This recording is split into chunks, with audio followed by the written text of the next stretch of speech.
আমরা এখন বিরূপক্ষ মন্দিরে অবস্থান করতেছি। যে দেখুন, দর্শন করুন, চন্দ্রনাথ ধামের নিচে যে বিরূপক্ষ মন্দির আছে, এখানে আমরা আছি।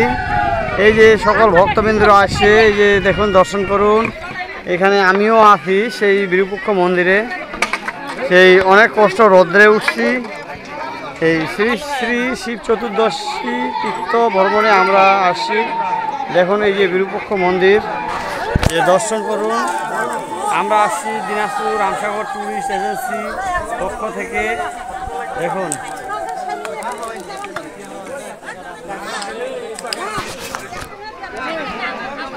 এই যে সেই মন্দির, সামনে দেখা যাচ্ছে যে চন্দ্রনাথ ধাম। এই যে চন্দ্রনাথ ধাম, দেখুন এখন আমরা চন্দ্রনাথ ধামে আমরা যাব। জয় রাধে, জয় রাধে রাধে। এ মামু, দেখো এই বিরূপক্ষ মন্দির দর্শন করুন।